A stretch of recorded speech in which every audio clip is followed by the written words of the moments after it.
कर्ण, जिसे तुम हमेशा खलनायक समझते रहे, लेकिन सच कुछ और ही था। वो योद्धा जिसने दोस्ती और धर्म के लिए अपनी जीत जानबूझकर छोड़ दी। अर्जुन ने उसे नहीं हराया, कर्ण पहले ही हार चुका था। गुरु के श्राप, मां की चुप्पी और अपनी तकदीर के जाल में फंसा, फिर भी आखिरी सांस तक उसने लड़ना नहीं छोड़ा।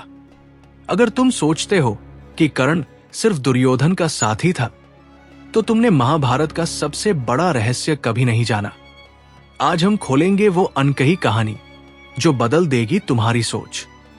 पूरा वीडियो जरूर देखो, लेकिन वीडियो को आगे बढ़ाने से पहले अगर आपने अभी तक हमारे चैनल हिंदू मिस्ट्रीज को सब्सक्राइब नहीं किया है तो अभी सब्सक्राइब करें और बेल आइकन दबाना न भूलें। महाभारत का 17वां दिन समाप्त हो चुका था। अर्जुन के हाथों कर्ण वीरगति को प्राप्त हो गया था। युद्ध के उपरांत अर्जुन अहंकार से भरे स्वर में भगवान श्री कृष्ण से बोले, हे केशव, कर्ण को अपनी धनुर्विद्या पर बहुत घमंड था। वो सदा मुझसे बराबरी करने का दुस्साहस करता रहा, लेकिन न वो कभी मेरी बराबरी कर पाया और न ही मेरे चरणों की धूल के समान हो सका। उसका सिर, जो सदा अभिमान से ऊंचा रहता था, आज मैंने उसके धड़ से अलग कर दिया। आज मैंने कुरुक्षेत्र की इस पवित्र भूमि पर उसके समस्त घमंड और अभिमान को चूर चूर कर दिया। मैंने उसे एक बार नहीं, बार बार पराजित किया। श्री कृष्ण मुस्कुराए और शांत स्वर में बोले, पार्थ, यह सत्य है कि तुमने कर्ण को युद्ध में पराजित किया, किंतु इसका यह अर्थ नहीं कि कर्ण एक साधारण योद्धा था। वो भी एक महान धनुर्धर था जिसे कम नहीं आंका जा सकता। यह सुनकर अर्जुन थोड़े खिन्न हुए और बोले, माधव, क्या आप ये कहना चाहते हैं कि मैं महान योद्धा नहीं हूं? क्या मैं सर्वश्रेष्ठ धनुर्धर नहीं हूं? कृष्ण ने उत्तर दिया, पार्थ, जब पितामह भीष्म तुम्हारे बाणों से निष्क्रिय हो गए थे, तो क्या इसका अर्थ यह है कि तुम उनसे श्रेष्ठ धनुर्धर हो?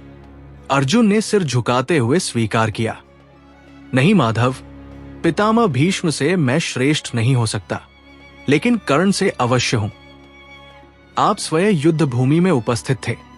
आपने देखा होगा, जब मैं कर्ण के रथ पर बाण छोड़ता था तो उसका रथ 10 कदम पीछे चला जाता था, और जब कर्ण मुझ पर बाण चलाता था तो मेरा रथ मुश्किल से 2 कदम ही पीछे सरकता था।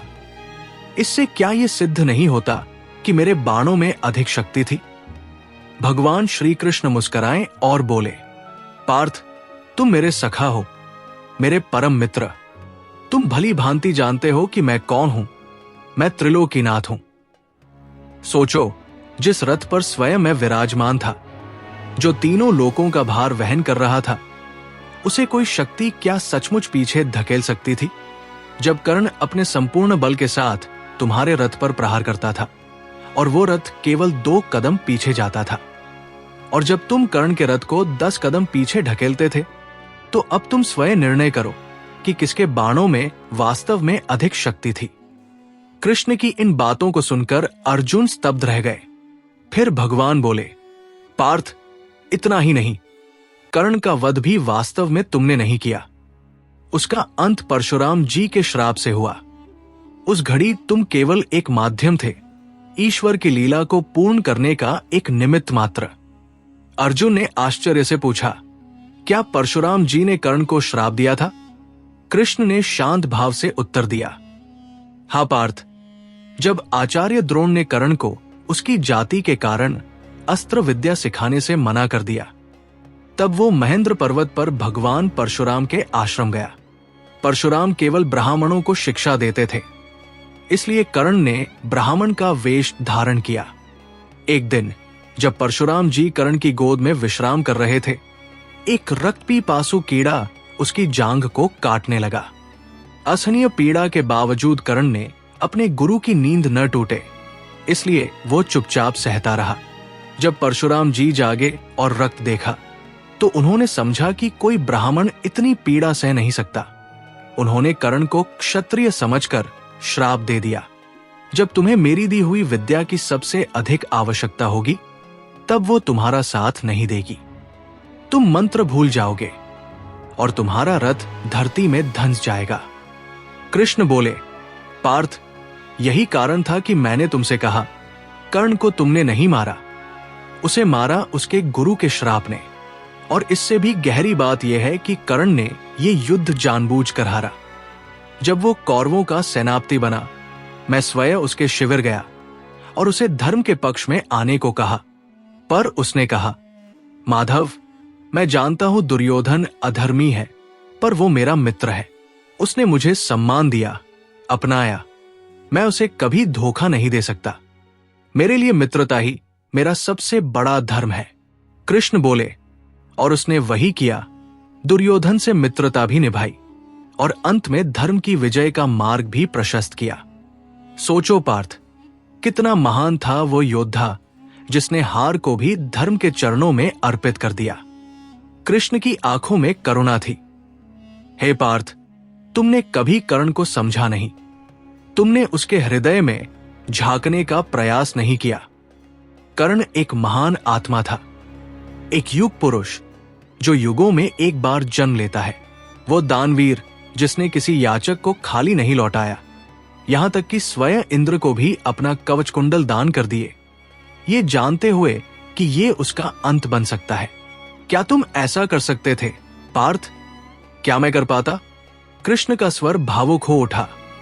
यदि कभी तुम्हें कर्ण का संपूर्ण सत्य जानने को मिले, उसके संघर्ष, पीड़ा, त्याग और नियति को, तो तुम निसंदेह इस धरती पर शीश झुकाकर उसे श्रद्धा से प्रणाम करोगे। तो दोस्तों, ये थी कर्ण की असलियत, जो नायक भी था और खलनायक भी, पर सबसे बड़ा इंसान था। उसने दोस्ती, धर्म और अपने सम्मान के लिए वो सब कुछ दांव पर लगा दिया, जो कोई आसान नहीं कर सकता। कर्ण ने अपनी तकदीर से लड़ते हुए भी कभी हार नहीं मानी। उसकी कहानी सिर्फ युद्ध की नहीं, बल्कि जीवन की सबसे बड़ी सीख है। अगर आपको ये वीडियो पसंद आया हो तो इसे लाइक और शेयर जरूर करें, और हमारे चैनल हिंदू मिस्ट्रीज को सब्सक्राइब करना बिल्कुल न भूलें। और हां, कमेंट में बताओ, तुम्हारे लिए कर्ण था दानवीर या धोखेबाज? वीडियो को लाइक और शेयर करो ताकि ये कहानी और लोगों तक पहुंचे। फिर मिलते हैं एक और नई और दिलचस्प वीडियो के साथ। तब तक के लिए धन्यवाद। जय श्री कृष्ण।